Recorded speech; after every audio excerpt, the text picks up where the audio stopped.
Okay, all right. So hello, dears. Ayan. So hello, welcome to the demonstration laboratory activity. Actually, this is the first activity natin in the immunology serology laboratory, and this is the determination of your CRP or the C-reactive protein. All right. So again, as mentioned, CRP is the most widely used and the most widely monitored. Okay. Acute phase reactant. Okay, so again, acute phase reactants, these are substances that increase during inflammation or infection states in the body. All right, and CRP is one of those. All right, and CRP increases about 1,000 times, di ba? In your bloodstream in cases of inflammation. All right, so this is the test, no? So again, we'll you know, before we start with the test, of course, we need to prepare our material. So first, of course, the CRP test, okay, testing kit, all right. You have also the labeler, okay, we need this to label our specimens. You also have here your serum, of course, because serology, so we need serum. Of course, red top tube, all right, and then centrifuged, and now we have the serum here. And then, of course, we have the micropipette, we have a marker for label, and of course, we have the slide where the testing will happen, okay? All right. Now for the next part, this is the CRP testing kit, all right? So this is what we get from manufacturers, no? So inside of this, pag open natin, no? So we have a lot of components. First is kaning paper. This is what we call an insert, okay? All right. So as you can see, it's an insert, meaning it contains all the pertinent information about the test, all right? And all the stuff, the rationale behind the test, and especially ang pinaka-important is, yes, the principle and how we perform the test. Ayan, so naadiri ang procedure. So please take note, diba? 50 UL of the sample ang kailangan. Alright, okay. So, yeah, that's what you see inside the box. So this is what we call again an insert, alright? And then we also have here, number one is, this is the testing, reagent good. The first, the letter A.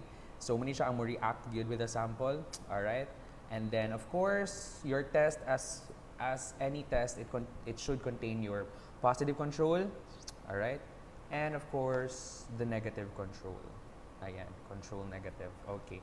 And in this kit also, it contains your, nasa yung mga pakapin na mga toothpicks for your stirrer. Okay, alright. Now, again, as any kits usually sa IS, no, may it be CRP or other tests, inaani gyud ang components niya usually depending on the test, na uban na napay pakapin depending on the test again. But most of the time, of course, naadyo siya insert, all right, the insert, and then you have the testing reagent jud kaning proper for testing the main reagent that will react, no, with your specimen, and of course your positive and negative control. All right. Now, for this particular testing kit, guys, iyahang sensitivity is 6 mg per L of CRP. No? So, if na positive result, na agglutination, it means that the concentration of the CRP in the sample is greater than equal 6 mg per L. Alright, so each testing kit has their own levels of sensitivity. Alright, so you have to, again, as mentioned, refer to their inserts, katong paper sa sulod. Alright? Okay. Now, for the next part na akong chika is this slide. Alright, okay. So, marako ga-unboxing diri. Actually, ga-unboxing ka, Mark. Okay, anyway. Alright, so this is now the slide kung asa nato ibutang atong samples. Alright, as you can see, you have 6. So, na yung mga numbers, alright, so that would guide you in a way kung daghan kang samples na i-test, alright, so na ay number, okay, alright.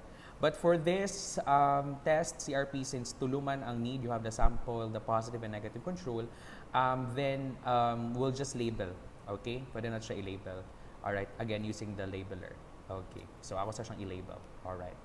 Okay, now that next part na good, guys, is i-label na ako siya, no? So, kailangan siya mag-label kay, we don't like unlabeled stuff.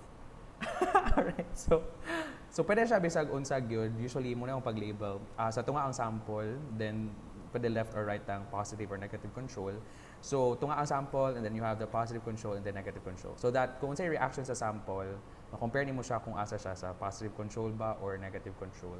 Alright, so again, the purpose of control is we want to validate, no, that the reagents are properly working and that ma-validate po nato results eventually. Okay. Alright, okay. So, now we go now to the testing proper, diba? So, recall, gikan sa insert, diba? The insert will guide you guys. Because each manufacturer, they have their own procedures, okay? They have their own, like, specifications in terms of how much sample is needed, pila ka drop, inana. So, for this particular, testing kit, kay 50 UL, ayan. So, diba? I think, yes, na-explain na ng micropipette na to, no? So, 50 UL. This is your micropipette na until 100 UL ang maximum. So, di ba, if 10 to 100 UL ang ato ang, 10 to 100 UL ato ang micropipette, we use the yellow tip. Okay? Alright, ayan, sige. So, that's for the micropipette. Now, we now get our sample. Okay? Alright, sige. So, tatanggalin ko muna to.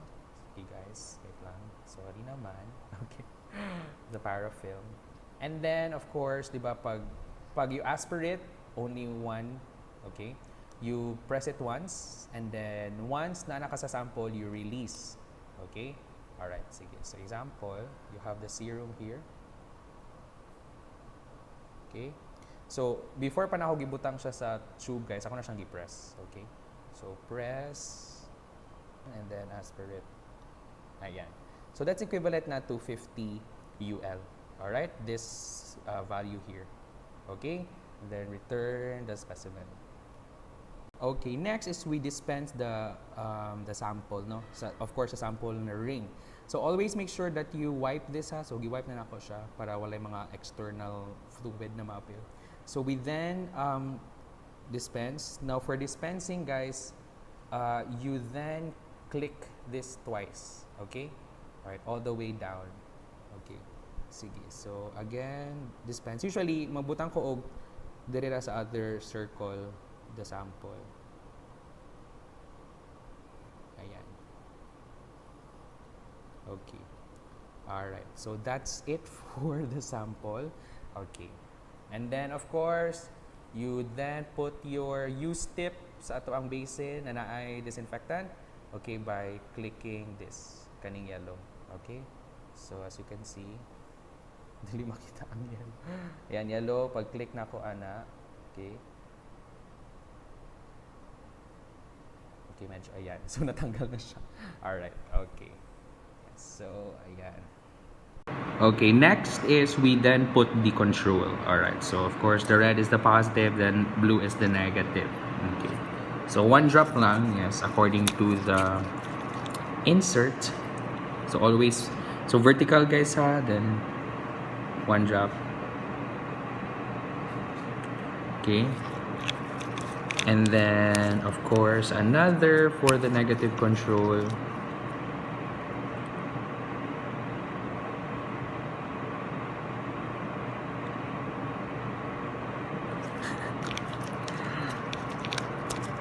Okay, all right.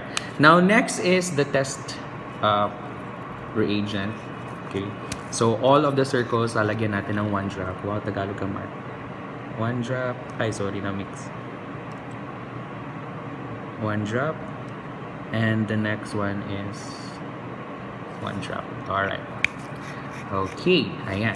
Ayan. So, for the next part, diba, naman siya yung mga, next part ni, na yung mga libre na mga toothpicks. So, we got 3, 1 for each. Okay. Ayan. So, ato siyang i-mix. So, make sure na mabutang siya sa circle.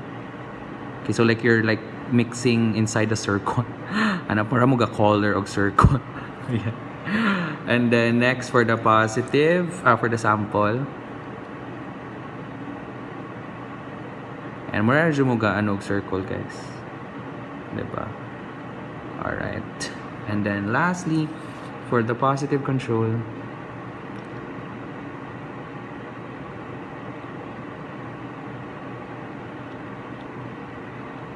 okay, ayan. So, make sure that it's mixed well. Alright? Okay. Now, you may be wondering, sir, ngano ding black? Ngano ding black ato ang slide, no? So, the black will help in visualizing the precipitation or the agglutination na may tabo. Because the agglutinates are usually white. So, para mas makita siya, we then use a black background. So, the next we do is we pick up. Okay? And then what we do is we rotate. Okay? Ayan. So, rotate. So supposed to be, we have what we call a rotator. Okay. So we have a rotator supposed to be. No. But I think wala din eh. So according to the insert, you rotate for 100 RPM for 2 minutes. Okay. Ayan. So rotate. So gamit lang ta sa atong hands. Okay.